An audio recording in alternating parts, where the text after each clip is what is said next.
Learners are in the process of considering and acting on various study options. However, this is also the perfect time for unscrupulous private institutions to illegally enrich themselves at the expense of unsuspecting and uninformed parents and learners. Graduates in these institutions have on many occasions found out the hard way that the diploma or degree they have obtained is not worth the paper that it's actually written on.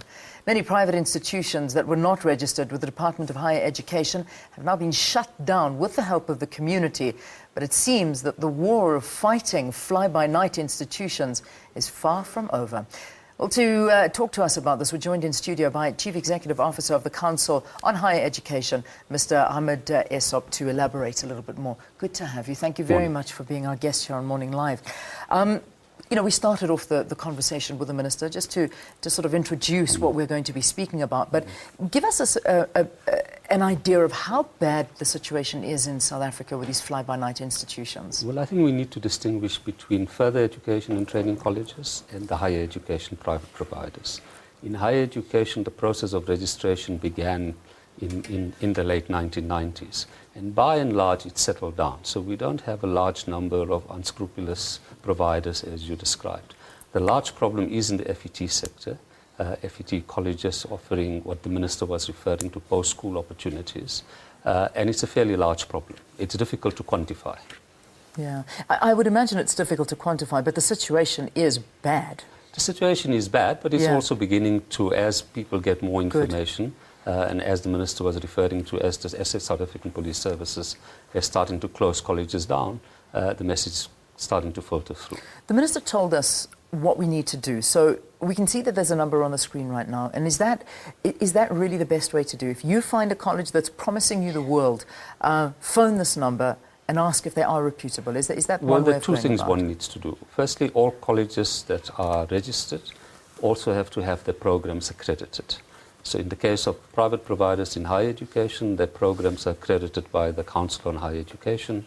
In the case of the FET colleges, their programs are accredited by Umalusi.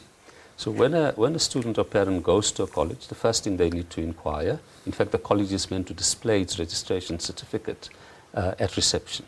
So it's quite clear that they are legally registered with the Department of Higher Education and Training. The department has a website, and on the website is a list of all the colleges that have been registered and also the programs for which they are accredited. So that's quite important to check. As the Minister was saying, a college may be accredited to offer certain programs, but may be trying to offer programs for which they're not accredited. Yeah. So both the website has a very detailed list, well, all the colleges, and the number that the Minister gave, the call centre. If people are not sure, they should call the call centre to check it out.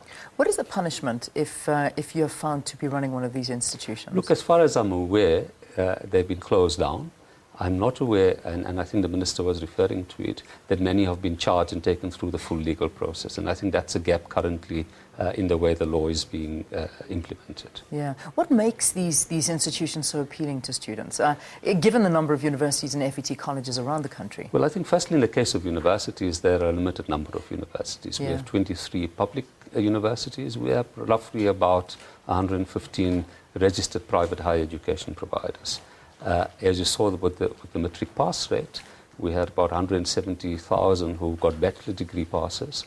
There'll be many more who had got certificate course passes. There are not enough opportunities available in the public sector currently. Yeah. Just finally, does every single course and institution have to be registered with the department? I mean, everything. Everything. So everybody has to even if it is, register. I mean, I was talking to you off air. I mean, you get these fly-by-night television courses that you phone and they demand money, and then you arrive at the place and there is nothing there. I mean, well, there are two things. Like everybody has to be registered. Okay. If they're offering short courses, if somebody is offering you a course on how to do typing over 3 days, those sorts of courses are not registered and not accredited because they're not a full qualification. Yeah. That Which is a mean, gap to again.